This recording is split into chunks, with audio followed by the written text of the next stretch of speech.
Friends good morning. आज आपने English medium standard 10 lesson number 11 poem है दीवान खाना में ते भणीशुं। दीवान खाना में एनो प्रकार है अच्छादस। हवे एना कवियत्री है पन्ना नायक। कवियत्री कोण है? पन्ना नायक। तेमनो जन्म 28/12/1933 में थयो हतो। हवे पन्ना नायकने थोड़ीक माहिती मेळवी लईशुं कि पन्ना धीरजलाल नायकनु वतन सूरत छे। तेओ अमेरिका में हाल वसे छे। प्रवेश, निस्तक, अरसपरस, फ्लेमिंगो वगैरे तेमना काव्य संग्रहो छे। हवे रंग झरूखे ए तेमनो 11 दीर्घ काव्योनो संग्रह छे। विदेशनी ग्रंथमां तेमनी तमाम कविताओ संग्रहित थई छे। नारी संवेदनानी अभिव्यक्तिए तेमनी खास ओळख छे। हवे प्रस्तुत काव्यमां अमेरिका में वसता कवियत्री जे पन्ना नायक छे ते एकलतानी संवेदना अनुभवे छे। ते असरकारक रीते आ काव्य में आलेखन कर्युं छे। आजे संबंधों वच्चेनुं अंतर वधतुं जाय छे। एकबीजा साथे कोईने अमेरिका में बेसवानो टाइम समय होतो नथी। घरना दीवानखानामां दीवानखानु के जे सुशोभन माटेनो एक बैठकनो ओरडो छे तेने दीवानखानु कहेवाय छे। शब्द समूह माटे एक शब्द छे दीवानखानु। जे सुशोभन माटेनो मुलाकात माटेनो सुशोभननो जे ओरडो छे तेना विशेनुं काव्य कवियत्रीए अहींया रजू कर्युं छे। हवे आ दीवानखानामां सुशोभन तो थयो। नायिका पोतानी जातने पूछे छे कि मैं बधुं ज व्यवस्थित रीते गोठव्युं, पण आ बधी ज व्यवस्थामां मारुं पोतानुं स्थान क्यां छे ए एक प्रश्नार्थ छे। ते पोतानुं केंद्र एटले के मध्य बिंदु शोधे छे। केंद्र ए पोताने मध्यमां के मारे क्यां बेसवुं, मारुं स्थान क्यां, कोनी वच्चे, मारो संबंध कोनी साथे, ते वेदना आ काव्य में सरस रीते रजू थई छे। आ अच्छादस काव्य छे, तेने छद्दोबद्ध करेलुं नथी एटले तेने गाई शकाय नहीं। हवे आपणे तेने जोईशुं कि दीवानखानाने व्यवस्थित करूं छुं। दीवानखानाने व्यवस्थित करूं छुं, घड़ी अहीं घड़ी तहीं। विविध फेरफारथी वस्तुनुं मन पूछी पूछी गोठवणी करूं छुं। सोफा अने लेम्पने नवुं स्थान आप्युं। बारीना પડદા बदली काढ्या। जूना गालीचानी जग्याए वॉल टू वॉल कार्पेट नखावी दीधी। सुशोभने प्रसन्न थाय छे दीवानखानुं। सगळुं बराबर थाय छे त्यारे ज छटके छे के मारुं मन। आ बधामां मने क्यां गोठवुं? कवियत्री पोताने ज प्रश्न पूछे छे कि हूँ मने क्यां गोठवुं? केंद्र शोधुं छुं ज्यां हूँ सरखुं बेसी सकूं, पण बारी कनेथी रस्तो निहाळती हूँ ऊभी ज रहूं छुं। प्रस्तुत दीवानखानामां कवियत्री अमेरिका में वसवाट करे छे अने दीवानखानु एटले के मुलाकात माटेनो ओरडो, सुशोभन करेलो जे ओरडो छे, बैठक खंड छे तेमां कवियत्री बधी ज वस्तुओनुं सरस रीते गोठवणी करे छे। तेनुं प्रस्तुत काव्यमां निरूपण करवामां आव्युं छे अने आ काव्यमां कवियत्री बधी ज वस्तुओनी गोठवणी करे छे। पछी तेने पोताने प्रश्न थाय छे कि आ बधामां मारुं मन क्यां, हूँ मने क्यां गोठवुं? आवो प्रश्न थाय छे। आ काव्य द्वारा कवियत्री पोतानी एकलतानी वेदना अहींया आलेखी छे। काव्यने समजीशुं। दीवानखानाने व्यवस्थित करूँ छूँ, घड़ी अहीं घड़ी तहीं। दीवानखानु જે બેઠકનો ઓરડો છે, જે રૂમ છે, તેને સુશોભન ઘડી અહીં ઘડી તહીં વ્યવસ્થિત એટલે કે સરસ રીતે ગોઠવે છે.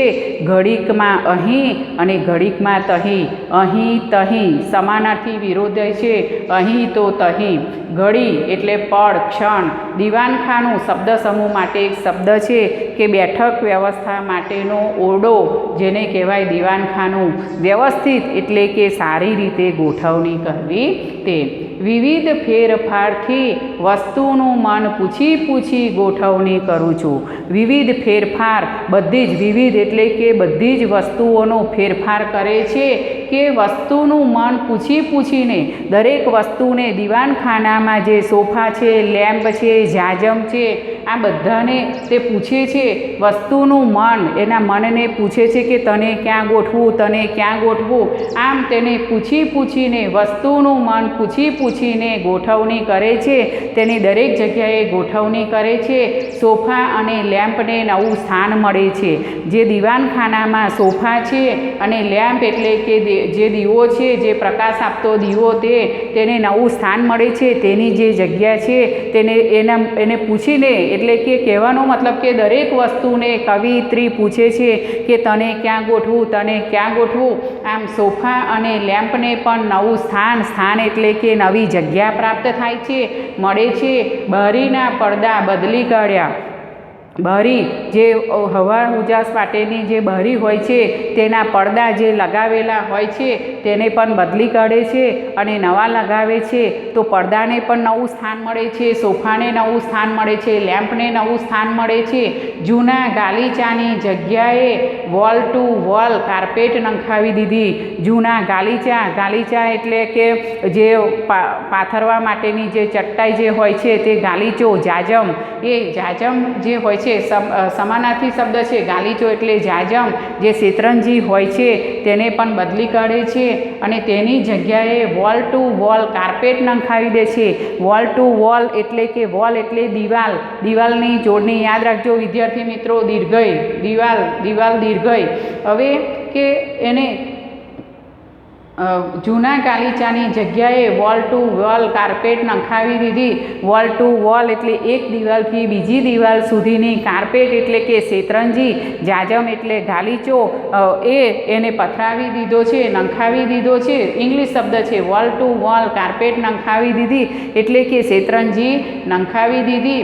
સુશોભને પ્રસન્ન થાય છે દીવાનખાનું.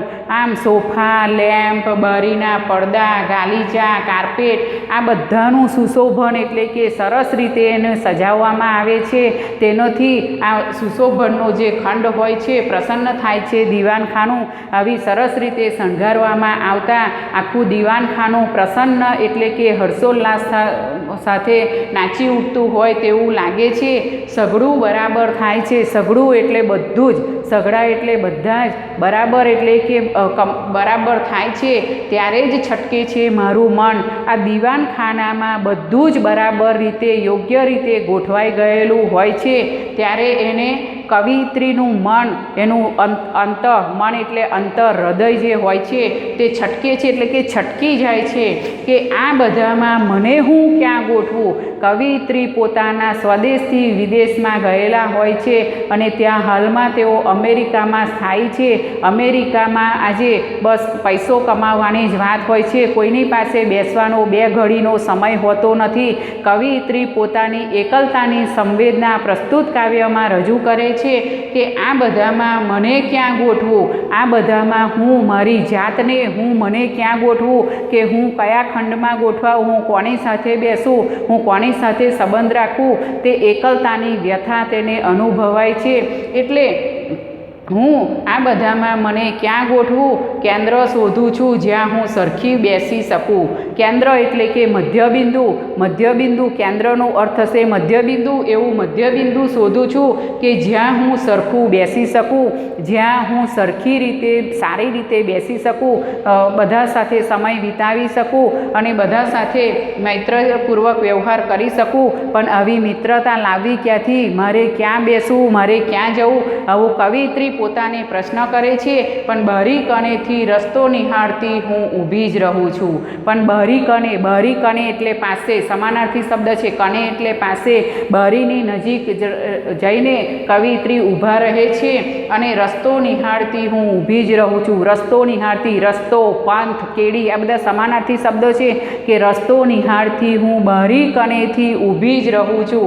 નિહાળતી એટલે જોવે છે. બારી પાસે ઊભા રહીને કવિત્રી રસ્તાને નિહાળતા એટલે કે જોતા ઊભા જ રહી જાય છે.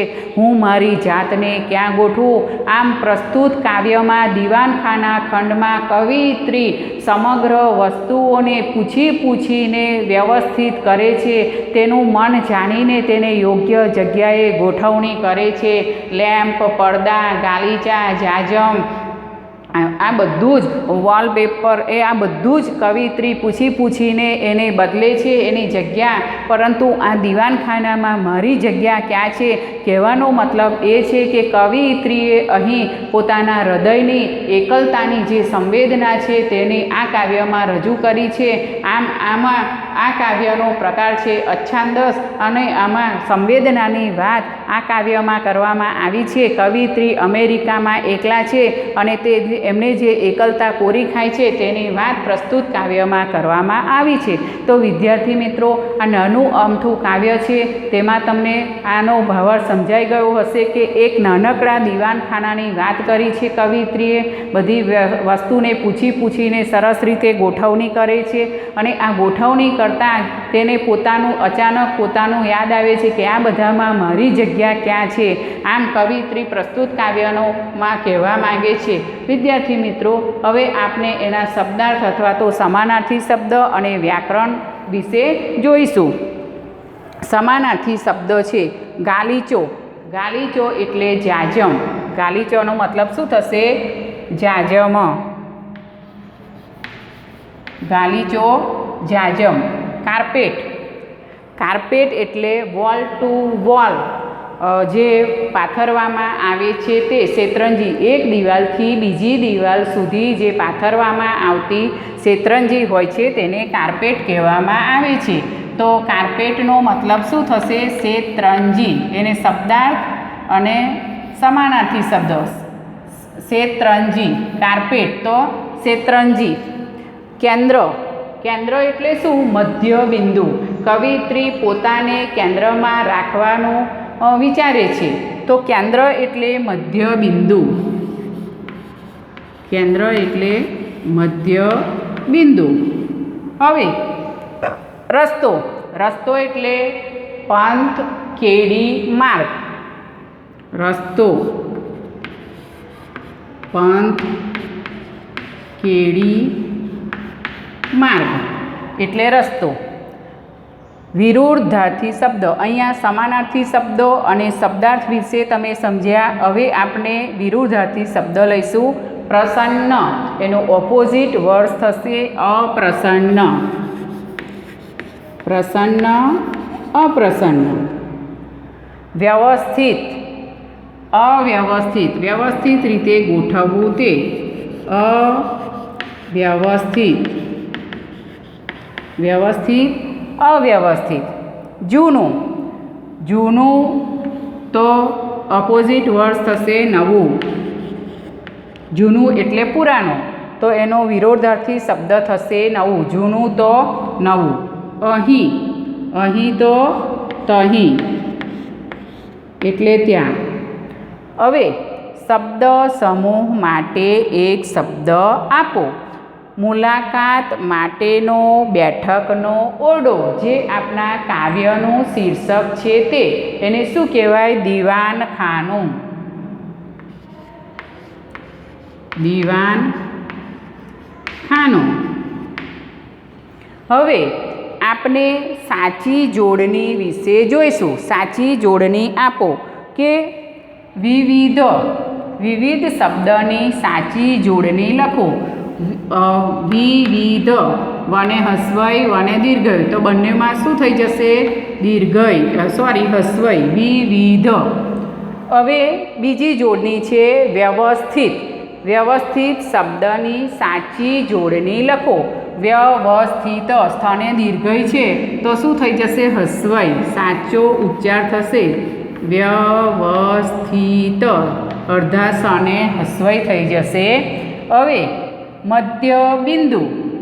મધ્ય બિંદુનું બી દીર્ઘવ છે તો એને હસ્વઈ થઈ જશે, અનુસ્વાર આવશે મધ્ય બિંદુ. હવે શણગાર. શણગાર શબ્દની સાચી જોડણી લખો. શણગાર. શણગાર એટલે હસ્વઈ થઈ જશે, સોરી શરણાઈનો સ થઈ જશે શણગાર.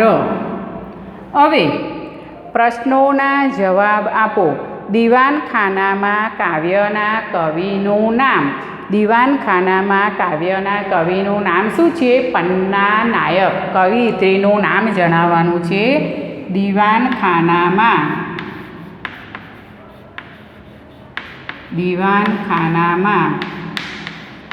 કાવ્યના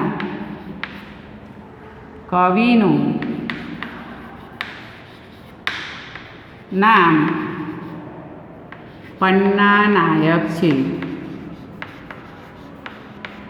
પન્ના નાયક છે. હવે દીવાનખાનામાં કાવ્યનો સાહિત્ય પ્રકાર. આપણે કાવ્યની શરૂઆતમાં જોયું તેનો કાવ્ય પ્રકાર શું છે? અચ્છાંદસ કાવ્ય. દીવાનખાનામાં કાવ્યનો સાહિત્ય પ્રકાર અચ્છાંદસ કાવ્ય છે. પન્ના નાયક ક્યાં રહે છે? પન્ના નાયક અમેરિકામાં રહે છે. પન્ના નાયક અમેરિકામાં રહે છે. સુશોભનથી કોણ પ્રસન્ન થાય છે? સુશોભનથી દીવાનખાનું પ્રસન્ન થાય છે. સુશોભનથી દીવાનખાનું પ્રસન્ન થાય છે. તો વિદ્યાર્થી મિત્રો, અહીંયા તમે કાવ્યનો ભાવાર્થ, કાવ્યનું વ્યાકરણ, કાવ્યના પ્રશ્નોના જવાબ આ બધું જ તમને વિગતે સમજાઈ ગયું હશે. તમે તમારી બુકમાં આપેલા પેજ નંબર 58 પર કાવ્યનું વાંચન કરશો, તેની સમજૂતી સમજાવ્યું તે પ્રમાણે સમજશો અને જે વ્યાકરણ અને પ્રશ્નોના વૈકલ્પિક પ્રશ્નોના ટોપિક છે તેને સમજશો. હવે આપણે પ્રસ્તુત દીવાનખાનાનું શબ્દચિત્ર આલેખો જે વિસ્તૃત પ્રશ્ન છે. પ્રસ્તુત દીવાનખાનામાં એનું શેનું આલેખન છે? તો કે કવિયત્રી પોતાના સુશોભન ખંડને એટલે કે દીવાનખાનાને વ્યવસ્થિત રીતે ગોઠવણી કરે છે. દરેક વસ્તુને પૂછીને યોગ્ય જગ્યાએ તેની ગોઠવણી કરે છે. સોફા, લેમ્પ, જાજમ, બારીના પડદા અને જૂના ગાલીચાની જગ્યાઓ વોલ ટુ વોલ નવી કાર્પેટ નખાવી દે છે અને સુશોભનથી દીવાનખાનું પ્રસન્ન થાય છે અને શોભી ઉઠે છે. તેની વાત આ કાવ્યમાં કરવામાં આવી છે. તો વિદ્યાર્થી મિત્ર, તમને કાવ્ય સમજાઈ ગયું હશે. હવે તમે તેને સારા અક્ષરે પોતાની નોટમાં લખશો.